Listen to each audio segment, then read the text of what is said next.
On her third day at St. Anne's Medical Center, the rookie nurse arrived 30 minutes early. She always did.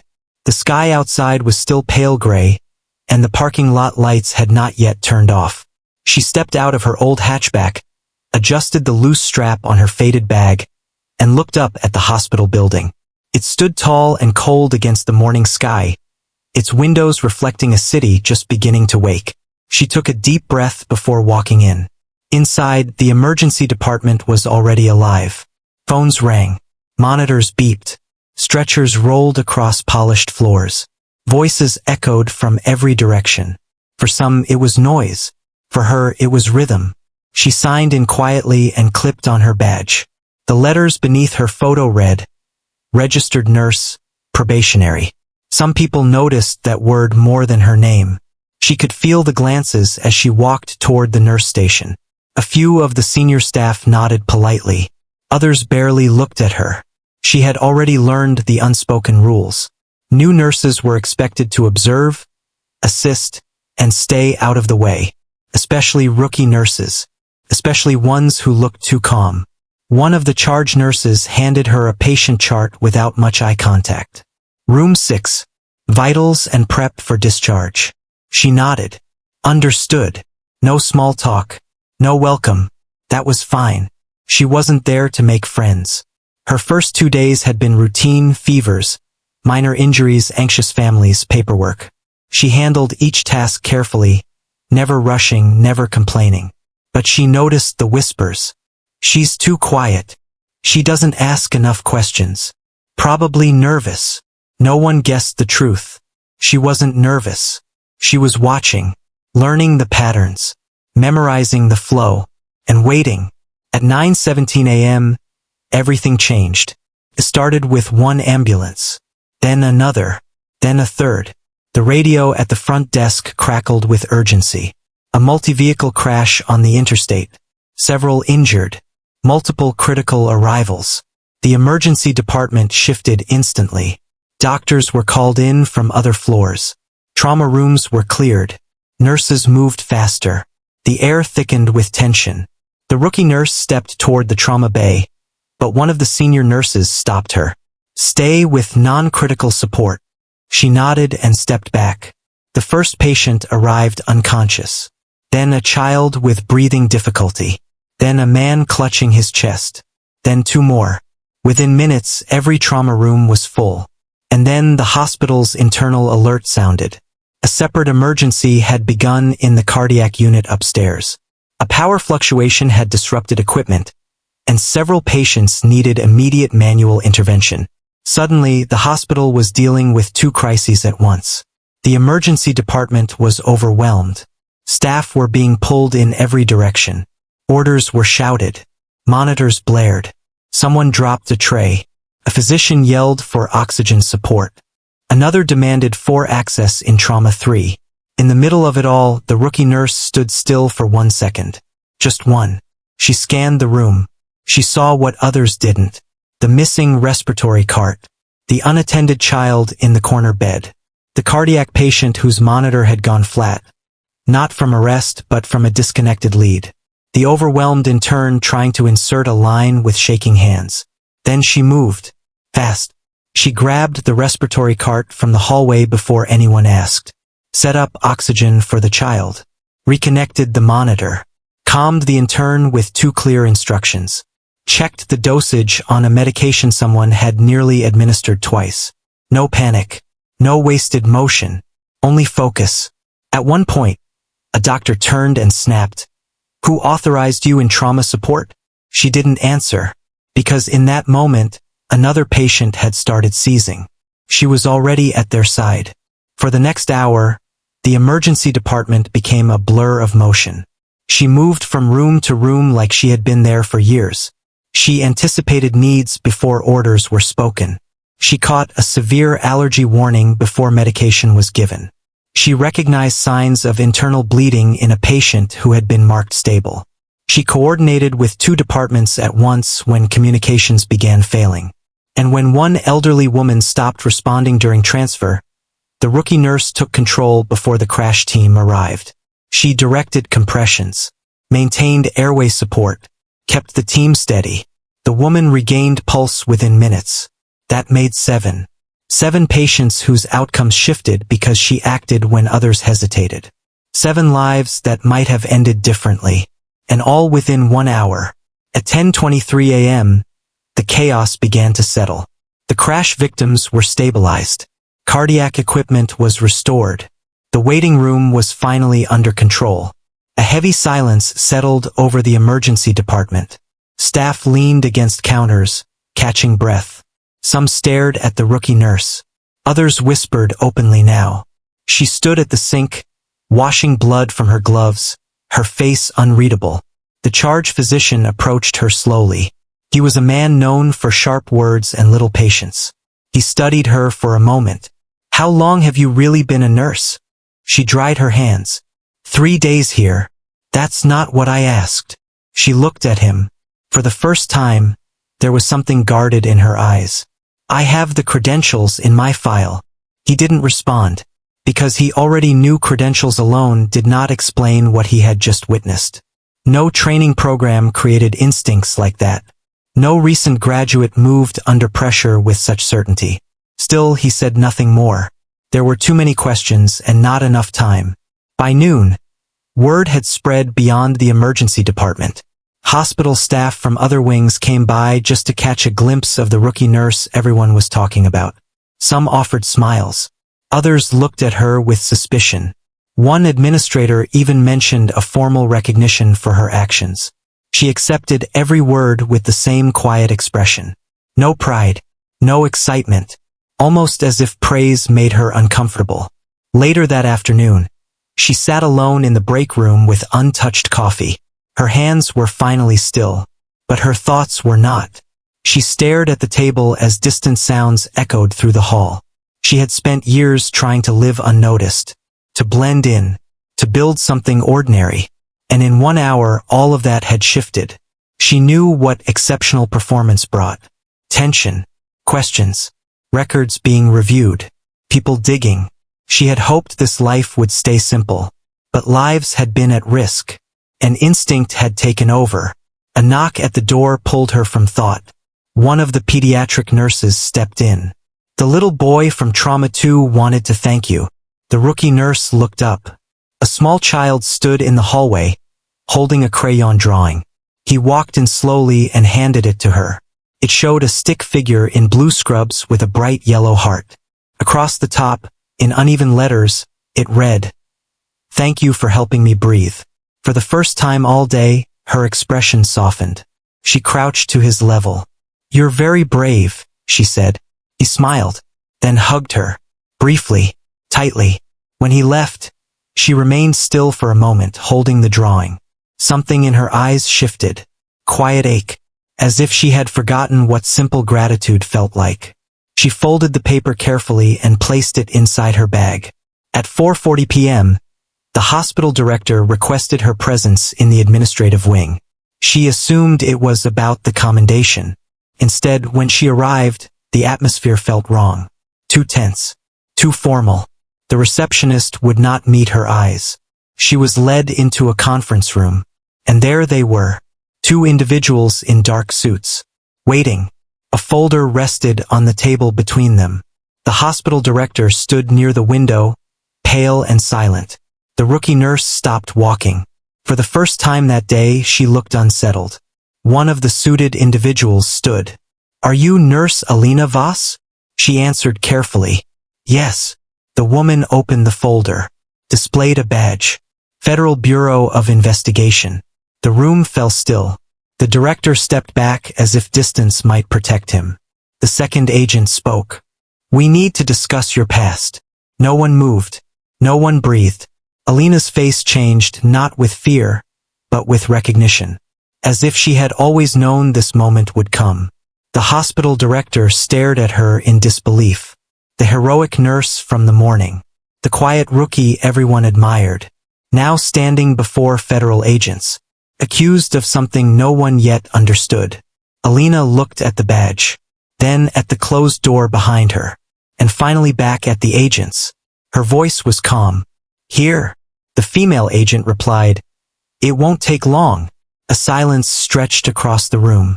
Then Alina did something unexpected. She sat down, folded her hands, and said quietly, "I was hoping I'd have more time." The director's breath caught. The agents exchanged a look. And outside the conference room, staff had already begun gathering, watching through the glass, whispering. The same nurse who had saved 7 lives hours earlier was now being questioned by the FBI. And no one in that hallway knew the truth. Not yet. The hallway outside the conference room filled faster than anyone expected. Nurses paused between shifts. Doctors slowed as they passed. Administrative staff lingered with files in hand, pretending to be busy while their eyes stayed fixed on the frosted glass doors. Inside, the room felt smaller by the second. The hospital director stood stiffly near the window, his face drained of color. He had spent the last hour praising the rookie nurse as a rising example of excellence. Now he looked at her as if he had never truly seen her at all. Across the table, the 2 FBI agents remained composed. Alina sat quietly, hands folded, posture steady. She had not asked for a lawyer. She had not demanded answers. She had simply accepted that this day had arrived. The female agent slid a photograph across the table. It was old, slightly worn at the edges. A younger version of Alina stared back from it, dressed not in scrubs, but in a dark tactical uniform. Her hair was shorter, her expression harder. She stood beside several officials in front of an unmarked aircraft. The hospital director stared at the image, then at Alina. "You were in the military?" Alina did not answer him. The second agent leaned forward. "That photograph was taken 11 years ago. You were attached to a federal recovery program under a different identity." The room fell silent. The director blinked, trying to understand. "A different identity?" he repeated. The female agent looked at him briefly. Everything about Nurse Voss prior to 8 years ago was sealed under national security classification. The director's mouth opened, then closed. He turned toward Alina. She looked down at the photograph for a long moment. Then she spoke. "I left that life behind." Her voice was calm, but softer than before. The male agent nodded. "We know. And for years that was respected." "Then why are you here?" It was the first sharpness in her tone. The female agent took out another file. "Because someone connected to your last assignment resurfaced 2 weeks ago." Alina's expression changed. Not fear. Something heavier. Memory. The agent continued. "A former asset. Missing for nearly a decade. They contacted a federal office requesting direct communication with you." The director looked lost. "I don't understand any of this." "No," Alina said quietly. "You wouldn't." The room fell still again. Outside the glass, whispers grew louder. The story had already spread. Some believed the hospital had unknowingly hired someone dangerous. Others insisted there had to be an explanation. In the emergency department, people checked their phones, searched her name, found almost nothing. That made it worse. No social history. No public records older than 8 years. It was as if she had appeared from nowhere. Inside the conference room, the agents waited. Finally, the director cleared his throat. "Is she under arrest?" The agents answered at once. "No." That surprised him. "Then why involve the hospital?" The female agent chose her words carefully. "Because we needed to locate her discreetly, and because recent events made that impossible." She glanced at Alina. "Your actions this morning drew attention. National-level attention." The director stared.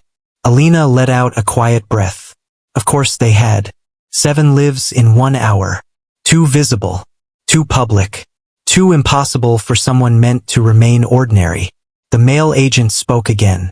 "You're needed for consultation. Nothing more." Alina looked up sharply. "No." The word was immediate. Firm. The agents exchanged a glance. "You haven't even heard the details." "I don't need to." Her voice stayed even, but emotion crept beneath it. "I made my decision years ago." The female agent leaned back slightly. "This concerns unfinished matters from your final operation." At that, Alina's hands tightened. Only slightly, but enough. The director noticed, and for the first time, he realized this was not some exaggerated government matter.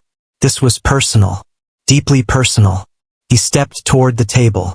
Perhaps I should leave. No, the female agent said. At this point, transparency is necessary. Alina gave a bitter half-smile. Transparency. That's new. The room held that line in silence. Then the agent opened the second file. Inside were printed reports, maps, and one handwritten letter. She slid the letter forward. Alina recognized the handwriting instantly. Her face lost color. She reached for it carefully. The paper trembled in her fingers. She read only the first line before lowering it. For several seconds, she said nothing. Then she whispered, almost to herself, "He's alive." The director looked between them. Who? But no one answered, because in that moment, Alina was no longer in the conference room. Her eyes had drifted somewhere far away, years back, to a life she had buried. The male agent broke the silence. The contact was made from a secured foreign channel. He requested only one thing, that you be informed personally. Alina closed her eyes briefly. The director watched her. For the first time, the heroic nurse looked vulnerable. Not weak, just tired. As if she had spent years carrying something no one could see. She placed the letter down carefully. What does he want? The female agent replied. He says there's information only you can verify. Something tied to the operation that disappeared with him. And if I refuse? The answer came quietly. Then it stays buried. Alina stared at the table. The director finally spoke. You should tell us the truth. She looked at him. There was no anger in her expression. Only resignation. The truth is complicated. Try me. She hesitated. Then, for the first time, she began. Years ago, before nursing school, before this hospital, before the identity everyone knew, she had worked inside a federal medical response unit. Not military exactly. Not intelligence exactly. A classified emergency team built for crises where medicine and national security overlapped. Her role had not been combat. It had been recovery, extraction, and stabilization under extreme conditions. She had been selected young because of her rare ability to remain calm in situations where others froze.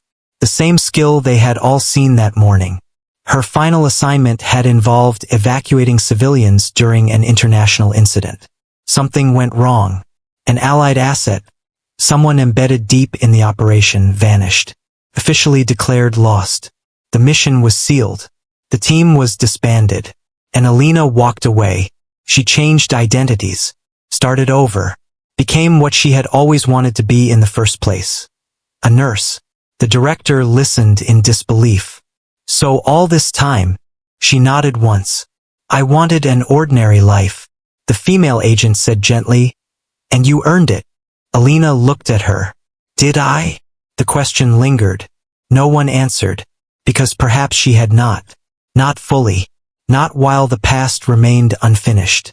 Outside, the hallway had thinned, but not emptied. Word spread that the agents were not arresting her. That changed the mood. Curiosity replaced suspicion. Still, uncertainty remained. At 6:15 p.m., the conference room door finally opened. Alina stepped out first. Her face was composed again. The same quiet control. But those who knew her from earlier noticed something different. A heaviness. The director followed, avoiding questions. The agents stayed behind. As staff watched, Alina walked back through the emergency wing. Every conversation hushed as she passed. She returned to the locker room, opened her bag, and took out the child's drawing. She looked at it for a long time, then folded it again and slipped it into her pocket. A knock came. One of the senior doctors entered, the same one who had questioned her that morning. He leaned against the doorway. I owe you an apology. She looked up. For what? For assuming you didn't belong here. She said nothing. He continued. Whatever your past is, it doesn't change what you did today. Alina gave a small nod. Thank you. He hesitated. Are you leaving? That question stayed between them, because she did not yet know. Finally, she answered honestly. I don't know. After he left, she sat alone in the dim locker room. The hospital sounds outside felt distant. She unfolded the letter again. This time she read the full page. Each line carried fragments of a history she had tried to erase. At the bottom, one final sentence. If you ever believed I deserved saving too, come. Alina lowered the page. Her eyes filled, but no tears fell. She had spent years healing strangers, saving lives, building a future out of quiet routines and second chances. But now the past had reached through every wall she built, and it was asking her to return, not as a nurse, not as the woman this hospital knew, but as the person she had once been. At 7:03 p.m., she stood, folded the letter, placed it beside the child's drawing, then walked toward the exit. The agents were waiting. The female one asked softly, "Have you decided?" Alina looked back once. Toward the hospital halls, the people inside, the life she had chosen. Then she faced them, and answered with a voice steady enough to hide everything underneath. I'll hear the details, because some pasts never truly stay buried, and some unfinished stories refuse to end quietly. The black government sedan waited in the hospital's underground garage, its engine running softly in the silence. Alina stood beside it for a moment, her hospital ID still clipped to her scrubs. The fluorescent lights above flickered faintly, casting pale shadows across the concrete floor. Felt unreal, like stepping between two different lives. One moment she had been helping patients in trauma care. Now she was about to walk straight into the world she had spent years avoiding. The female agent opened the back door. Please. Alina slid in without a word. As the car pulled away from the hospital, she looked back only once. The building disappeared quickly behind them. For a long stretch, no one spoke. City lights blurred against the windows as they drove through evening traffic. The male agent sat in the front, focused ahead, while the female agent beside Alina reviewed documents on a tablet. Finally, Alina broke the silence. Where are we going? A secure federal office, the woman replied. How much do you expect me to do? The agent looked at her. Right now, we only need your memory. Alina gave a dry laugh. That's the dangerous part. The agent did not disagree. 30 minutes later, the sedan entered a private parking structure beneath an unmarked building downtown. No signs, no public entrance, just gray walls and security checkpoints. Alina followed the agents through a series of coded doors until they entered a conference suite far more modern than the one at the hospital. Inside waited 3 officials. None wore uniforms. All carried the same quiet authority. One of them, an older man with silver hair and tired eyes, stood as she entered. For a second he simply stared. Then he said softly, "You look exactly the same." Alina stopped. She recognized him immediately. Director Hale. He gave a small nod. It's been a long time. Too long. He motioned for her to sit. Unlike the agents, he did not treat her like an asset. He treated her like someone who had once mattered. That somehow made this harder. A digital screen at the front of the room displayed satellite maps and case files. Hale began. 2 weeks ago, we received contact from someone presumed dead. Alina already knew who, but hearing it aloud still felt unreal. His name is Jonah Reeve. The room remained still. Even after all these years, the name carried weight. Alina looked at the screen as his photo appeared. Older now, worn, but unmistakably him. The last person she had seen before everything fell apart. The man left behind when extraction failed. The man she had spent years believing she could have saved. Hale continued.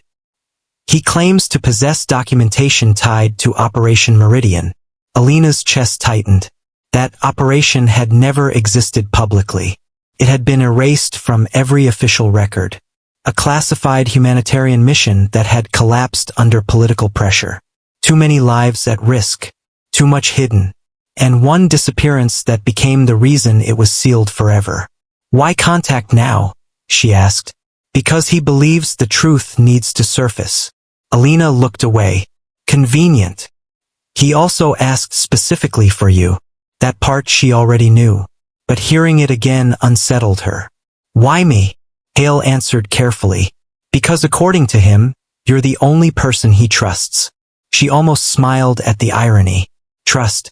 After all that happened. A folder was slid toward her. Inside were recent transcripts from encrypted communications. Jonah had refused to share details unless Alina was present.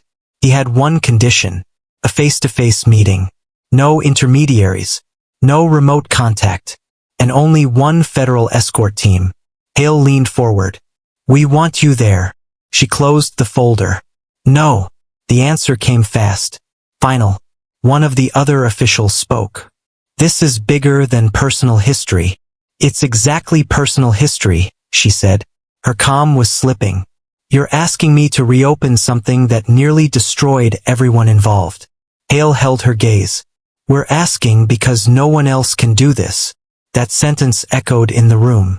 Because it had always been the reason they called her. Not because she was the strongest. Not because she was the most skilled. But because when things became impossible, she found a way through. Alina pushed the folder back. I'm a nurse now. Yes, Hale said. And by all accounts a remarkable one. That softened her expression for a second. But only a second. I save people in hospitals. I don't step back into classified operations. Hale was quiet. Then he said the one thing she had not prepared for. Jonah is dying. The words hit harder than they should have. She stared at him. He has a terminal condition. Limited time. That's why he surfaced. The room blurred slightly. Not because of emotion she would admit, but because suddenly every unfinished memory returned. The final transmission. The failed evacuation. The order to pull out. His voice on the radio. Go. I'll cover the route. And her leaving because command forced it. She had carried that guilt for years. Now he was alive. And dying. Waiting. For her. She stood and walked toward the glass wall overlooking the city. Her reflection stared back. Hospital scrubs, tired eyes, a woman split between lives. Behind her, Hale spoke softly. You don't owe us anything. She turned. Then why am I here? Because you owe yourself the truth. That landed. Not as manipulation. As fact. For years she had built a life around silence. But silence never erased what happened. It only buried it. And buried things had a way of resurfacing. Hours later, after briefing files and operational details, she was given a secure apartment for the night. Federal protection, they called it. Felt more like containment. She stood alone by the window, the city stretching below. In her pocket was the child's drawing. In her hand, Jonah's letter. Two worlds she could no longer keep separate. She read the letter again. This time slower. There were no accusations. No anger. Just urgency. And one line that stayed with her. You deserve to know why I stayed behind. That sentence unsettled her most. Because for years she believed she knew. She believed he sacrificed himself. If that truth was incomplete, then everything she had carried might have been wrong. At midnight there was a knock. Hale entered alone. No guards. No files. Just a tired man carrying 2 cups of coffee. He offered one. She accepted. For a while neither spoke. Then he said, You vanished well. She gave a small smile. That was the idea. You built something real. I tried. Hale looked at her. No. You succeeded. That simple acknowledgement nearly broke the composure she had held all day. He continued. When you left, I respected it. I knew you needed distance. Distance wasn't enough. No, he admitted. But it was all we could offer. She looked down. I never stopped thinking about that day. I know. Silence again. Then she asked quietly, Did we fail him? Hale answered honestly. Yes. The truth sat heavy between them. No excuses. No softened version. Just reality. She appreciated that more than comfort. He placed a sealed envelope on the table. Your hospital contacted us. Her eyes lifted. What? They requested clarification on your status. She stiffened. What did you tell them? That you were assisting in a federal consultation. She let out a breath. At least that sounds harmless. Hale hesitated. There's more. She opened the envelope. Inside was a handwritten note from the hospital director. It was short. Your position remains secure. Whatever happens, your place here is waiting. Alina stared at the message. For the first time in years, a place had called her back instead of pushing her away. That mattered more than she expected. Hale watched her fold the note carefully. Seems they value you. She tucked it beside the drawing. I value them too. The next morning came too quickly. At dawn, she was escorted to a secure airfield. A small federal aircraft waited. Destination undisclosed until takeoff. As she climbed the steps, she paused. For a moment, she imagined turning around. Returning to the hospital. Back to alarms, patients, ordinary chaos. But ordinary had already been interrupted. And some truths demanded facing. Inside the aircraft, Hale handed her the final briefing. Once we land, there's no guarantee this goes as planned. She looked at him. It never does. He almost smiled. Some things had not changed. As the engines roared and the plane lifted into the pale morning sky, Alina gripped the armrest and closed her eyes. Below her was the life she built. Ahead of her was the life she escaped. And somewhere between them waited a man who had been a ghost for 11 years. A man with answers.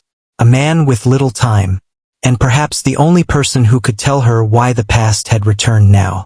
When she opened her eyes, the clouds stretched endless outside the window. And for the first time since leaving the hospital, she allowed herself to feel afraid. Not of danger. Not of the mission. But of what the truth might take from her once she heard it. The aircraft landed on a remote airstrip just after sunrise. Mist hung low over the ground, soft and gray, like the world was still deciding whether to wake up. There were no signs, no buildings in sight except a single reinforced structure at the edge of the runway. Alina stepped down slowly, her shoes touching cold concrete. The air here felt different, heavier, quiet in a way that wasn't peaceful. 2 federal vehicles waited nearby. No sirens, no markings, just engines running and doors already open. Hale walked beside her. This place isn't official on any map, he said. That seems to be a theme, she replied quietly. He gave a short nod. They drove in silence for several minutes along a narrow road surrounded by empty land. Then the structure came into view fully. It was not a hospital. Not a military base either. It looked like something built to disappear into the earth if needed. They entered through a secure checkpoint and descended into a lower level. Deeper, colder, more controlled. The corridor they walked through had no windows. Only soft white lights and sealed doors spaced evenly apart. At the end of the hallway, a guard stepped aside without speaking. Hale stopped. This is where I stay outside, he said. Alina looked at him. You're not coming in? He shook his head. This part is just you.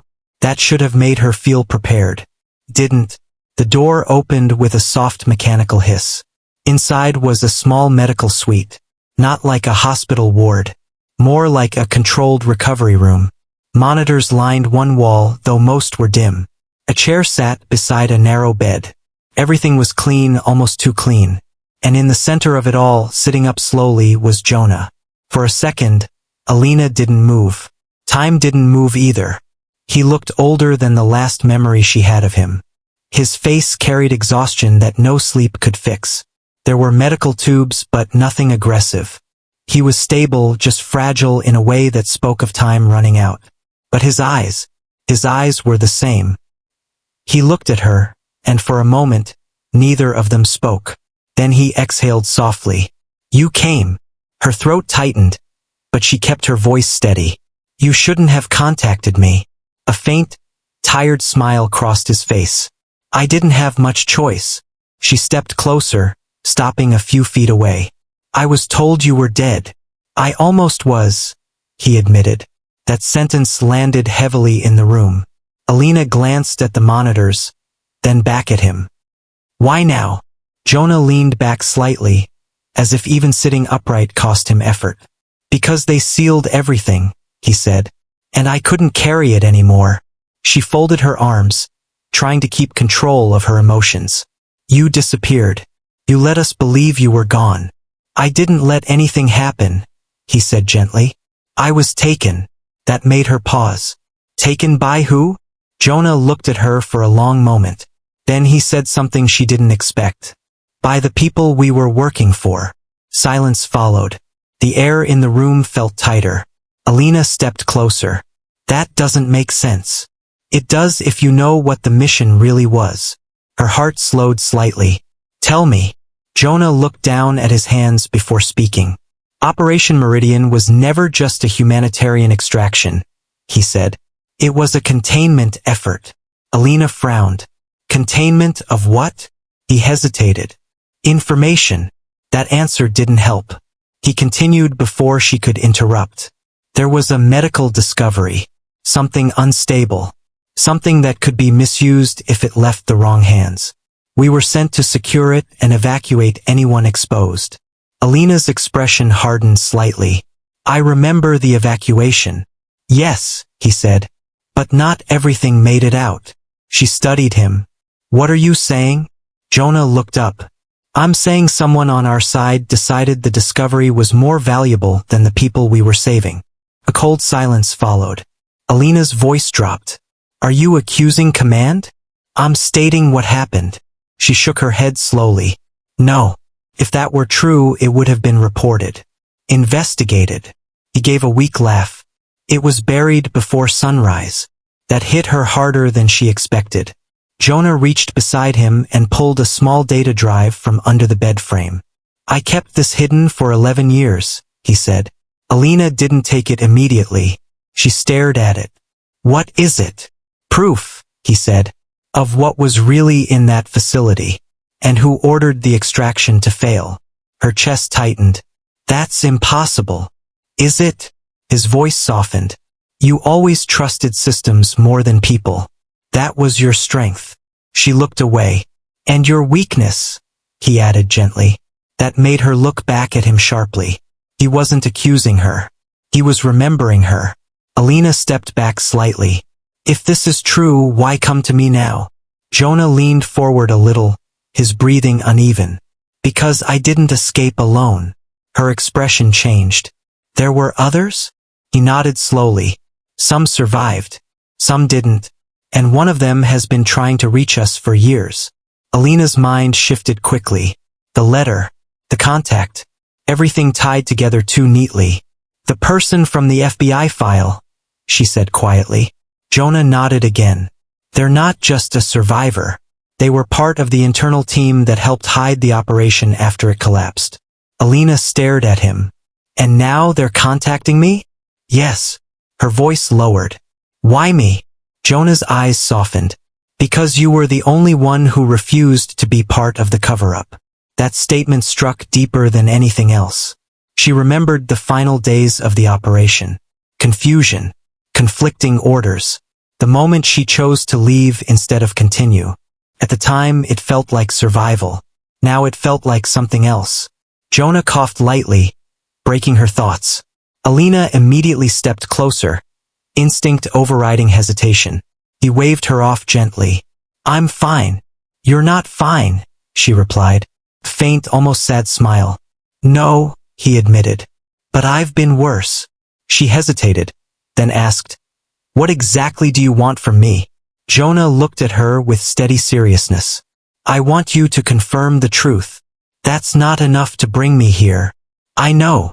He reached for the drive again. This isn't just about me anymore. It's about what happens if this stays buried. Alina stared at it for a long time. Then finally, slowly, she took it. The moment her fingers closed around it, something inside her shifted. Not fear. Not anger. Responsibility. Jonah watched her carefully. There's one more thing, he said. She looked up. If anything happens to me before this is resolved, they will erase what remains. Who is they? She asked quietly. Jonah didn't answer directly. Instead, he said, the same people who authorized your extraction team that night.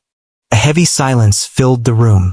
Alina stepped back again, processing everything.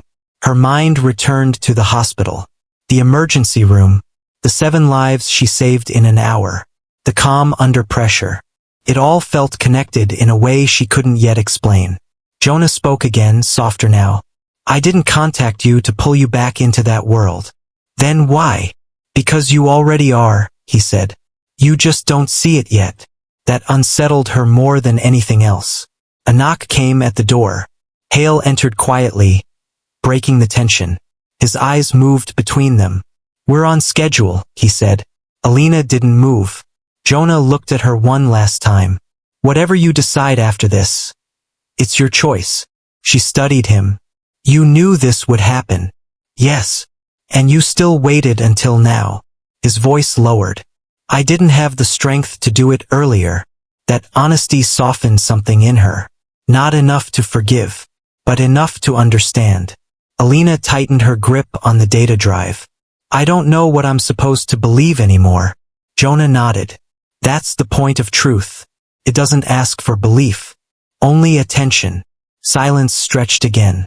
Then she asked quietly, why didn't you just stay hidden? His answer came without hesitation. Because people are still being protected by lies. That line stayed in the room longer than anything else. Alina looked at him for a final moment. Then she turned slightly toward the door. Hale stepped aside. As she reached the exit, Jonah called her name softly. She stopped. He didn't ask her to stay. He didn't ask her to forgive him. He only said one thing. You still save people the same way you did that night. She didn't respond, but her grip on the drive tightened slightly. Then she walked out. The corridor felt colder than before. Hale followed beside her. After a few steps, he asked quietly, what did he tell you? Alina looked straight ahead. The truth, she said. Hale studied her. And, she paused for a fraction of a second. Or part of it. Behind them, the sealed room remained silent. Jonah sat alone again, breathing slower, watching the door long after it closed. And somewhere deep in the system he had warned her about, something had already begun to move again. The return flight felt different from the first one. No one spoke much. Alina sat near the window, the sealed data drive resting in her hands like it weighed more than it should. Outside, clouds stretched endlessly, soft and pale, but her mind was nowhere near the sky. Hale watched her once or twice, but he didn't push questions. He had learned enough over the years to recognize when silence was doing the real work. Still, the tension between them wasn't gone. It had simply shifted, from confusion to consequence. When the plane landed, it was already night in the city. Lights below looked normal from above. Cars moved. Buildings glowed. People continued their lives without knowing how close something buried had come to the surface again. Alina stepped out of the aircraft slowly. The air felt warmer than the facility she had left behind, but it didn't feel safer. Hale walked beside her as they returned to the federal vehicle. You don't have to decide anything tonight, he said. Alina didn't look at him. That's not how this works. He nodded once. No, it rarely is. The drive back into the city passed in silence again. But this silence was heavier. Not empty. Full. When the hospital came into view, Alina finally shifted slightly in her seat. The emergency department entrance was still bright, still active. Even at night, life inside continued without pause. People still needed help. Illness didn't wait for personal crises. The sight grounded her in a strange way. This was the life she had chosen. Not the one she escaped from. Not the one that followed her. The car stopped outside the staff entrance. Hale turned toward her. You'll be contacted tomorrow, he said carefully. Alina nodded. About what? About what happens next. That was vague enough to mean everything. She stepped out. Before closing the door, she paused. Did you know any of this before today? She asked. Hale didn't answer immediately. Then he said quietly, I knew pieces. That's not an answer. It's the only honest one I have. Alina studied him for a moment, then closed the door. The car drove away, and she stood alone for a second longer than she intended. Then she entered the hospital. Inside, the familiar sounds hit her instantly. Monitors, footsteps, Voices calling names across hallways. The controlled chaos of survival. It should have felt normal. But now it felt layered. Like she was seeing it through two realities at once. A nurse at the desk looked up. "You're back." It wasn't a question. Alina nodded. Yes. No one asked where she had been. Not directly. But she felt the curiosity in the air. Something had changed. She could tell. People noticed when silence carried weight. She walked toward the locker room without stopping. Inside, she changed slowly back into her scrubs. Each movement felt deliberate. Simple things felt heavier now. Buttoning a sleeve, tying her hair, clipping her badge. When she finished, she sat for a moment on the bench. The data drive was still in her pocket. She took it out again, turned it in her hand. It looked ordinary. That was what made it dangerous. A knock came at the door. One of the senior nurses stepped in. "There's a situation in triage," she said. "We're short-staffed." Alina stood immediately. "On my way." No hesitation. No pause. Just instinct. The emergency department was already busy when she arrived. But tonight, it felt more controlled than the previous chaos she had experienced. Still urgent. Still full. But structured. A child with a high fever. An elderly man with chest discomfort. A minor accident case waiting for imaging. Alina moved into position without being told. She checked vitals. Adjusted oxygen flow. Reassured a frightened parent with simple, steady words. Her hands worked automatically. But her mind was divided. At one point, she paused beside a monitor. The reading was slightly off. Not critical, but incorrect. She corrected it quickly, then froze for half a second. Because her instinct had been sharper than usual. Faster. As if something in her had shifted permanently. A doctor walked past. "You're back early," he said. "Never left," she replied without thinking. He gave a small smile and kept moving. Hours passed like that. Work filling every space that thoughts tried to enter. By the time the shift slowed, it was nearly midnight. Alina finally stepped away to the break area. She sat down and leaned back, closing her eyes for a brief moment. That's when her phone buzzed. Unknown number. She didn't answer immediately. It rang again. She exhaled slowly and picked up. There was no greeting on the other end. Just a voice. Calm. Familiar in a way she didn't expect. "You have the drive." Alina sat upright instantly. "Who is this?" A pause. Then, "You already know." Her grip tightened. "This isn't a conversation for a phone." "I agree," the voice said. "That's why we need to meet." Alina stood slowly, stepping away from the staff room. "Why should I trust you?" The voice softened slightly. "Because I was there the night Meridian collapsed." That made her stop. Not because it surprised her, but because it confirmed something she hadn't wanted to accept. "This is bigger than you think." The voice continued. Alina lowered her voice. "Everything I've heard so far keeps saying that. And yet you're still only seeing fragments." A long silence passed. Then the voice added something that changed the tone completely. "If you ignore this, people will start disappearing again." Alina felt something cold settle in her chest. "Explain." "I can't over the phone." "Then don't call me." Faint exhale. "You were chosen for that hospital for a reason." That line hit differently. Her eyes narrowed. "What does that mean?" But the call ended. Just like that. No explanation. No follow-up. Only silence. Alina stood still in the hallway, phone still in her hand. Something in her understanding had just shifted again. And not in a way she liked. She returned to the locker room, more alert now. Hale was waiting outside the hospital when she stepped out later that night. She didn't seem surprised. "You look like you didn't rest," he said. "I didn't." He studied her. "Something happened." She didn't answer immediately. Then she said, "I got another contact." Hale's expression changed slightly. "The same source." "I don't know," she admitted. "But they knew about the drive." That made him pause. "Then this is moving faster than we expected." Alina looked at him. Expected by who? He didn't answer that directly. Instead, he said, "We need to secure what you brought back. I'm not giving it away. No one is asking you to," he said. "We're asking to protect it." Alina shook her head. "You said that about the operation too." That line hung between them. Hale didn't deny it, because there was no point.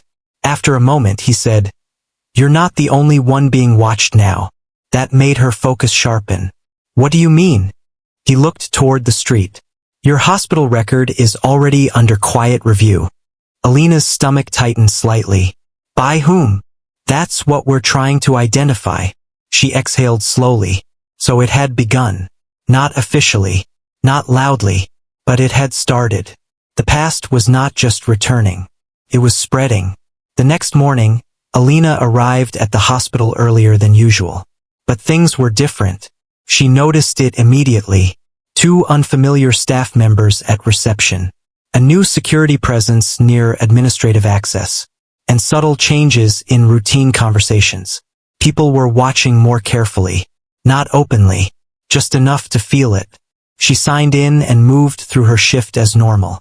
But her awareness never dropped. Mid-morning, she was called to the director's office. She already knew why. Inside, the hospital director stood with a tablet in his hand. He looked tired and uncertain. "We've received a formal inquiry," he said. Alina didn't sit. "From who?" He hesitated. "Federal oversight." That phrase again, used carefully, vaguely. She crossed her arms. "And they are requesting confirmation of your assignment status." Alina sighed quietly. "I already told you I'm cleared." "I know," he said quickly. "But this is different." He looked at her more directly. "This is not about your work here." She understood instantly. It was about everything else. Her past. Her connection to the drive. To Jonah. To things she still didn't fully understand. The director lowered his voice. "Are you in danger?" Alina almost answered automatically. "No." But she stopped herself. Because she didn't know anymore. Instead she said, "I don't know." That honesty surprised him. He nodded slowly. "Then be careful." As she left his office, she felt it more clearly now. The line between her 2 lives wasn't just blurred anymore. It was breaking. And somewhere, in the space between truth and secrecy, something was beginning to move again. Something that had been waiting far longer than she had realized. And this time it wasn't just coming for her. It was coming through her.